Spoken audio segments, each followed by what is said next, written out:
Of A charge particle in a uniform magnetic field. अभी हमने पहले किस में देखा था, इलेक्ट्रिक फील्ड में देखा था, अब हम किस में देखेंगे, मैग्नेटिक फील्ड का देखेंगे। उसके लिए हमें सबसे पहले क्या चाहिए होगा, हमने क्या लिया, हम तीन हमारे इसमें हमने क्या ले ली, एक्सिस ले ली, ठीक है, x axis, Y axis and Z axis. Z axis दिखाई ऐसे है बट ये क्या है, perpendicular to this plane of paper है। ये क्या है आपकी इस केस में, एक्स एक्सिस, ये वाई एक्सिस, ये परपेंडिकुलर, ये तीनों आपस में म्यूचुअली परपेंडिकुलर होती हैं, ठीक है। इस केस में हम क्या लेंगे, हमने एक पार्टिकल लिया m और चार्ज क्या लिया, q लिया, ठीक है। यहाँ से एक पार्टिकल लिया m जिसका चार्ज मास m है, चार्ज कितना है, q है।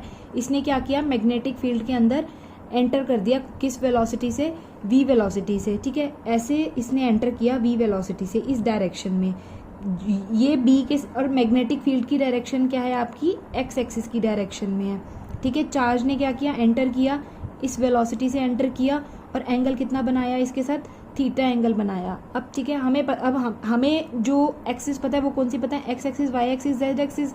मीन्स क्या कर देंगे, अब इस वी वेलोसिटी वेक्टर को एक्स और वाई में कंपोनेंट में डिवाइड कर देंगे। जो थीटा के साथ होता है आपको पता है वो होता है वी कॉस थीटा, और जो वाई कंपोनेंट के अलोंग होगा वो कितना हो जाएगा, वी साइन थीटा हो जाएगा, ठीक है। अब दोनों कंपोनेंट्स, अब v cos थीटा को इन्होंने क्या नाम दे दिया, v1 नाम दे दिया, और v sin थीटा को कितना नाम दे दिया इन्होंने, v2 नाम दे दिया, ठीक है।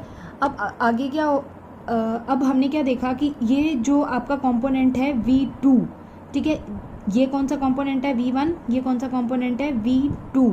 अब इसके ऊपर कितना फोर्स लगेगा इस कंपोनेंट के ऊपर, ठीक है।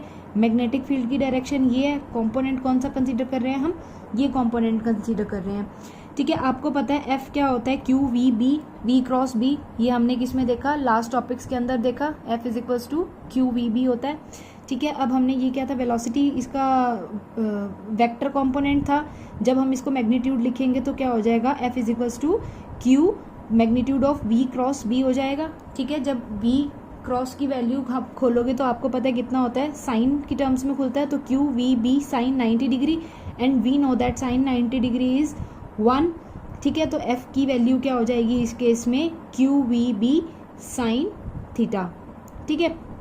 अच्छा, अगर आप क्या लेते हैं, उसके पैरेलल लेके चलते हैं या एंटी पैरेलल लेके चलते हैं, उस केस में आपकी फोर्स की वैल्यू कितनी आ जाएगी, हम देखते हैं यहाँ से, ठीक है। अब ये क्या है, बी की डायरेक्शन थी, वेलोसिटी की डायरेक्शन भी सेम है, ठीक है। अब बी और वी के बीच में कितना एंगल बन रहा है, ये भी बी की डायरेक्शन ये है, वेलोसिटी की भी ये है, ठीक है। ये बी की डायरेक्शन है, ये वेलोसिटी की डायरेक्शन है, एंगल कितना हो गया इसके बीच में, थीटा आपकी बार क्या हो गया, 0 डिग्री एंगल हो गया। अगर थीटा क्या हो जाएगा, 0 डिग्री हो जाएगा। अब इस केस में कंपोनेंट क्या है, वी कॉस थीटा है, साइन थीटा की जगह क्या लिखेंगे हम, कॉस थीटा, ठीक है। ओके, नेक्स्ट इज, अब हमने क्या देखा कि ये क्या फॉलो करती है, ठीक है। ये जो आपकी डायरेक्शन है, ठीक है, किसके परपेंडिकुलर हो गई, एफ किसके परपेंडिकुलर होगी, to the plane B and v2, ठीक है। बी ये था आपका, v2 ये था, इनके परपेंडिकुलर, तो इनके परपेंडिकुलर कैसे हो जाएगी, z एक्सिस की डायरेक्शन में हो जाएगी ऐसे, ठीक है। ये आपका एक्स एक्सिस, ठीक है, ये आपका वाई एक्सिस, तो ये इसकी ये बी की डायरेक्शन है, ये वी की डायरेक्शन है, तो परपेंडिकुलर कैसे हो जाएगा, ऐसे हो जाएगा ना इसका, तो एफ की डायरेक्शन क्या हो जाएगी, परपेंडिकुलर हो जाएगी। अब हमने क्या देखा, ये कौन सा पाथ फॉलो करता है, ये हेलिकल पाथ फॉलो करता है, ठीक है, यानी कई सारे सर्कुलर मोशन फॉलो करता है, ठीक है। इस फिगर में आप लोग देखोगे तो ये कौन सा पाथ फॉलो कर रहा है, हेलिकल पाथ फॉलो कर रहा है यहाँ से, ठीक है। अब ये करता कैसे है, सबसे पहले क्या किया, इस v वेलोसिटी से मूव किया इसने, ठीक है, इलेक्ट्रिक फील्ड के अंदर मैग्नेटिक फील्ड के अंदर इसने एंटर किया। जैसे ये मैग्नेटिक फील्ड के अंदर एंटर करेगा, हमें पता है इसके ऊपर फोर्स अप्लाई होगा, ठीक है। अब इसके ऊपर क्या हो जाएगा, फोर्स अप्लाई हुआ हमारा, इसने एंटर किया इस पॉइंट से, ठीक है, क्या होगा, 90 डिग्री पे फोर्स अप्लाई हुआ। फोर्स अप्लाई होने की वजह से ये क्या करेगा, इसकी डायरेक्शन को चेंज कर देगा। किसी भी चीज़ पे कोई चीज़ मूव कर रही है, मूविंग चीज़ पे अब आप जैसे ही फोर्स अप्लाई करते हैं तो हमारी डायरेक्शन क्या हो जाती है, चेंज हो जाती है। अब ये कुछ इस डायरेक्शन में जाना स्टार्ट किया, ठीक है। जब इस पॉइंट पे पहुंचा, ऐसे ही वी वेलोसिटी, इसकी डायरेक्शन इधर थी, फोर्स कहाँ लग रहा है आपका, इनसाइड लग रहा है, ठीक है। फिर इसकी डायरेक्शन चेंज हो जाएगी, इस तरह इसकी डायरेक्शन चेंज होते होते ये क्या बना लेगा, एक सर्कल बना लेगा और ऐसे ही हेलिकल पाथ में ये क्या करता जाएगा, इस पाथ में मूव करता जाएगा। तो अब चार्ज पार्टिकल हमारा अगर इलेक्ट्रिक फील्ड में था तो पैराबोलिक पाथ करता था अगर 90 डिग्री पे है, बट अगर अब हम इसमें 90 डिग्री पे अगर है तो इस अगर मैग्नेटिक फील्ड के अंदर है तो कौन सा पाथ फॉलो करेगा, हेलिकल पाथ फॉलो करेगा या फिर सर्कुलर पाथ फॉलो करेगा। ठीक है, hence magnetic field is shown perpendicular to the plane of paper directed inwards and particle is moving in the plane of paper. अब हमारा पार्टिकल कहाँ मूव कर रहा है, प्लेन ऑफ पेपर के अंदर, यानी उसकी डायरेक्शन क्या हो गई हमारी, ऐसे हो गई। ठीक है, ये आपका क्या था, FBV Fleming left hand rule था। ठीक है, फोर्स की डायरेक्शन क्या है, यहाँ से आपकी फोर्स की डायरेक्शन अपवर्ड है। ठीक है, और इसको आप कैसे देखेंगे, आपको इसको इस तरह से देख सकते हैं, आपकी जो फोर्स की डायरेक्शन है ये कहाँ जा रही है, ये आपका है F, ये क्या है B, ये क्या है V। ठीक है, अब फोर्स कहाँ जा रहा है आपका, अपवर्ड जा रहा है, यहाँ से ये अपवर्ड हो गया। ठीक है, बट आपकी जो V वेलोसिटी है वो किस डायरेक्शन में जा रही है, इस डायरेक्शन में जा रही है। तो B कहाँ जा रहा है, अंदर की तरफ जा रहा है ना। और हमने देखा था कि अंदर जब कोई भी मैग्नेटिक फील्ड अंदर की तरफ अप्लाई होती है तो उसका साइन कन्वेंशन क्या होता है आपका, क्रॉस। और अगर बाहर की तरफ आएगी तो क्या, किससे दिखाओगे आप, डॉट प्रोडक्ट से। ठीक है, अब आपको पता है कि ये फोर्स कैसे अप्लाई हुआ। ठीक है, वेलोसिटी जैसे जैसे वेलोसिटी बढ़ती गई आपकी, ठीक है, इसने मूव करना स्टार्ट किया। अब उसके ऊपर मैग्नेटिक फील्ड अप्लाई हो रही है, मैग्नेटिक फील्ड की इसके ऊपर क्या लगेगा, कुछ फोर्स अप्लाई होना चाहिए। उस फोर्स की वजह से क्या हो जाएगा आपका, ये सर्कुलर मोशन में या हेलिकल पाथ में सर्कुलर पाथ आपका फॉलो करेगा ये चार्ज पार्टिकल। ठीक है, अब इसके ऊपर फोर्स कितना अप्लाई हो रहा है हम उसकी वैल्यू फाइंड आउट करेंगे। ठीक है, अब आपको पता है कि सेंट्रीपिटल फोर्स की वैल्यू, कोई भी एक सर्कल है उसमें अगर सेंट्रीपिटल फोर्स लग रहा है तो उसकी वैल्यू कितनी होती है, mv²/r। ये आपने लास्ट छोटी क्लासेस में पढ़ा। ठीक है, और यहाँ से हमने कितनी क्या फोर्स की वैल्यू निकाल ली, यहाँ से इस इक्वेशन से हमने क्या कर लिया, फोर्स की वैल्यू फाइंड आउट कर ली। QVB साइन थीटा, साइन को कितना ले लिया हमने, 90 डिग्री ले लिया, साइन 91, तो फोर्स की वैल्यू क्या आती है, QVB आती है। ठीक है, ओके, अब यहाँ से आप लिख दोगे QVB। ठीक है, BVQ लिख दिया इन्होंने। V2 क्यों लिया, क्योंकि हमने क्या लिया, परपेंडिकुलर कंपोनेंट लिया और परपेंडिकुलर कंपोनेंट को हमने V2 नाम दिया था। यहाँ से हम क्या निकाल लेंगे, वेलोसिटी निकाल लेंगे in terms of B, Q, R and M। ठीक है, अब V2 कितना आ गया, BQR/M आ गया हमारी V2 की वैल्यू। ठीक है, अब हम क्या निकाल सकते हैं, अगर हमारे पास V की वैल्यू आ गई, इससे हम डिफरेंट कंपोनेंट्स की वैल्यू फाइंड आउट कर सकते हैं। एंगुलर कंपोनेंट निकाल सकते हैं, ओमेगा क्या होता है आपका, V/R। इसमें V कौन सा लिया हमने, V2 कंपोनेंट लिया बाय R। ठीक है, या तो V साइन थीटा या इसको क्या लिख सकते हो, V2 भी लिख सकते हो, इसका परपेंडिकुलर कंपोनेंट। V2 की वैल्यू कितनी आई है, BQR/M। ठीक है, ये R यहाँ पे था, R से R कैंसिल हो गया तो ओमेगा कितना आ गया, BQ/M आ गया। ठीक है, हमने वेलोसिटी निकाल ली, हमने एंगुलर वेलोसिटी निकाल ली। अब हम क्या निकालते हैं, फ्रीक्वेंसी निकालते हैं। फ्रीक्वेंसी के लिए हमें क्या चाहिए होती है, एंगुलर वेलोसिटी चाहिए होती है, इसीलिए पहले हमने एंगुलर वेलोसिटी की वैल्यू फाइंड आउट की। अब यहाँ से क्या निकालेंगे, frequency, that is mu is equals to ओमेगा/2π। ठीक है, ओमेगा की वैल्यू यहाँ से पुट कर दो और 2πm, ये क्या आ जाएगी आपकी, न्यू की वैल्यू आ जाएगी। हमने V2 निकाल लिया, ओमेगा निकाल लिया, न्यू निकाल लिया। अब हम क्या निकालेंगे, टाइम पीरियड ऑफ रेवोल्यूशन। आप सबको पता है टाइम पीरियड का फॉर्मूला क्या होता है, T=1/μ। ठीक है, ये आ गया यहाँ से, T=1/μ। न्यू की वैल्यू हमने पिछले लास्ट इक्वेशन में फाइंड आउट की थी, उसकी वैल्यू को यहाँ पुट कर देंगे तो ये कितनी आ जाएगी, 2πm/BQ।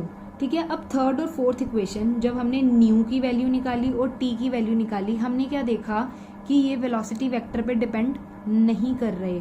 ठीक है, इसका मतलब क्या हुआ, the charge particles having same specific charge but moving with different velocities at a point with complete their circular part due to component velocity perpendicular to the magnetic field in the same time. इसका मतलब क्या हुआ, ये क्या करती है, same time पे ही अपना जो रिवॉल्व कर रही है या फिर जो भी आगे मोशन इसका हो रहा है, इसका टाइम पीरियड क्या है, सेम है। क्यों, क्योंकि ये किसके ऊपर डिपेंड नहीं कर रही है, वेलोसिटी वेक्टर के ऊपर डिपेंड नहीं कर रही है। ठीक है, थर्ड और फोर्थ दोनों इक्वेशन में ये क्या कर रही है, वेलोसिटी के ऊपर डिपेंड नहीं कर रही है। अगर वेलोसिटी के ऊपर डिपेंड नहीं कर रही है, अगर वेलोसिटी इसके अंदर आ ही नहीं रही, दैट मीन्स हमेशा उसका टाइम पीरियड कितना रहेगा, हमेशा सेम टाइम पीरियड रहेगा डिफरेंट वेलोसिटीज के ऊपर भी। अगर आप वेलोसिटीज डिफरेंट ले लो तो भी टाइम पीरियड क्या रहेगा, उसका सेम रहेगा।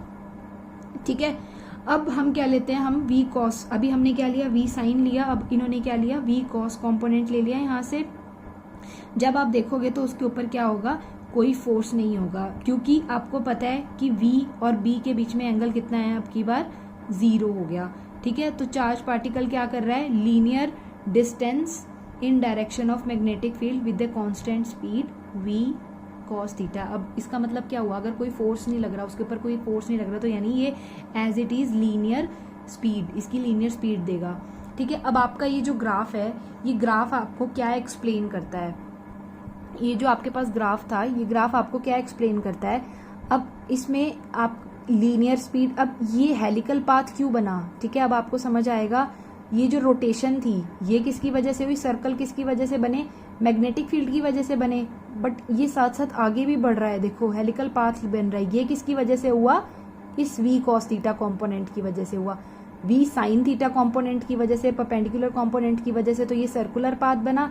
बट v cos थीटा में हमने देखा फोर्स की वैल्यू कितनी आई, आपकी 0 आई, कोई फोर्स अप्लाई नहीं होगा, तो हम क्या देखेंगे, वो as it is straight line में मूव कर जाएगा। ठीक है, अब इसकी वजह से दो मोशन हो गए, एक तो स्ट्रेट लाइन में मोशन हो गया, किसकी वजह से, अगर वो पैरेलल है, और अगर वो परपेंडिकुलर है तो क्या हो जाएगा, आपका सर्कुलर मोशन में वो मूव करना स्टार्ट कर देगा। अच्छा, अब हम क्या देखते हैं कि पिच क्या होती है हमारी, ठीक है, हेलिकल पिच क्या होती है। अब हमने क्या देखा यहाँ से इस फिगर में, ये आपका क्या है, एक सर्कल है और ये दूसरा सर्कल है। अब ये इस डायरेक्शन में भी तो मूव कर रहा है ना, तो दो सर्कल्स के बीच में कोई गैप भी बनेगा आपका। ठीक है, ये जो गैप होगा, ये जो डिस्टेंस होगा, आप इस डिस्टेंस को कितना कहोगे, पिच, इसको कहोगे पिच, या कितना डिस्टेंस इसने कवर किया। ठीक है, इसकी वैल्यू कैसे निकालोगे, डिस्टेंस आपको पता है स्पीड इंटू टाइम, और स्पीड उस डायरेक्शन में क्या है, v cos थीटा या v1 इंटू टाइम की वैल्यू हमने पहले फाइंड आउट करी ऊपर। ठीक है, इन सब की वैल्यू आप इसमें पुट कर दोगे तो आपकी कितनी आ जाएगी, पिच की वैल्यू आ जाएगी। अगर आपका ये इस बेसिस पे कोई न्यूमेरिकल आता है, ठीक है, और सारी वैल्यूज गिवन है, तो आप यहाँ से पिच की वैल्यू को फाइंड आउट कर सकते हो। अब कुछ केसेस देखते हैं। If charge particle having charge q is at rest in magnetic field, it experiences no force. अगर वो रेस्ट पे है दैट मीन्स v0 है, v0 है तो दैट मीन्स आपका f0 हो जाएगा। अगर चार्ज पार्टिकल हमने देख लिया पैरेलल का केस है मैग्नेटिक फील्ड में, तो ये क्या करेगा, कोई फोर्स एक्सपीरियंस नहीं करेगा, क्योंकि उनके बीच में एंगल क्या बन जाएगा, 0 बन जाएगा। और आपको पता है साइन 0 कितना होता है, यहाँ से 0 होता है। ठीक है, इस केस में क्या हो जाएगा, आपका कोई भी फोर्स उसके ऊपर अप्लाई नहीं करेगी। जो चार्ज पार्टिकल है वो क्या करेगा, सेम पाथ और सेम वेलोसिटी से मूव करेगा। ठीक है, ये तो था जब पैरेलल मूव करता है वो। अब आप क्या लेंगे, परपेंडिकुलर का केस लेंगे। परपेंडिकुलर के केस में हमने फाइंड आउट कर लिया mv² / bv q होता है। ठीक है, अब उस केस हमने उससे रिगार्डिंग पढ़ लिया कि इसकी शेप ऐसी क्यों होती है, और इसमें लीनियर और सर्कुलर दोनों मोशन होते हैं, और वो किस कंपोनेंट्स की वजह से होते हैं। अब हम कुछ इसके की पॉइंट्स देखेंगे। When a charge particle is projected perpendicular to the magnetic field, क्या कहता है कि अगर चार्ज पार्टिकल को क्या रखते हैं, अब मैग्नेटिक फील्ड के सिर्फ परपेंडिकुलर रखते हैं तो क्या होगा, its path is circular in a plane perpendicular to the plane of magnetic field and direction of motion of the charge particle. आपको पता है कि जो सर्कुलर पाथ है इन प्लेन, वो किसकी वजह से होता है, परपेंडिकुलर होता है मैग्नेटिक फील्ड की वजह से, और जो डायरेक्शन होती है motion of charge particle, the speed और kinetic energy of the energy of particle remains constant. ठीक है, हमें पता है स्पीड और काइनेटिक एनर्जी उसमें उस केस में क्या हो जाएगी, कांस्टेंट हो जाएगी, और जो वेलोसिटी है वो सिर्फ क्या करेगी, डायरेक्शन को चेंज करेगी अपनी। ठीक है, क्योंकि आगे तो वो नहीं बढ़ेगा, आगे किसकी वजह से बढ़ रहा था, आपका जो आपका पैरेलल कंपोनेंट है। अगर हमने रखा ही सिर्फ परपेंडिकुलर है, परपेंडिकुलर के केस में आपको पता है कि वेलोसिटी क्या हो जाएगी, सिर्फ डायरेक्शन को चेंज करेगी उस केस में। ठीक है, ऐसे ही जो फोर्स है वो क्या हो जाएगी, डायरेक्टली प्रोपोर्शनल हो जाएगी v के। जैसे जैसे फोर्स इंक्रीज करोगे वेलोसिटी की वैल्यू क्या होती जाएगी, बढ़ती जाएगी। अगर वेलोसिटी की वैल्यू को आप इंक्रीज कर रहे हो, v को इंक्रीज कर रहे हो, तो फोर्स क्या हो जाएगा, उसके ऊपर बढ़ता जाएगा, क्योंकि वो उसके डायरेक्टली प्रोपोर्शनल है। बट हमने देखा कि उसमें r कंपोनेंट तो आता ही नहीं। ठीक है, तो फोर्स r पे डिपेंड नहीं करता। ऐसे ही जो आपका टाइम पीरियड ऑफ रेवोल्यूशन है वो ना तो आर पे डिपेंड करेगा और ना ही वी वेक्टर पे डिपेंड करेगा।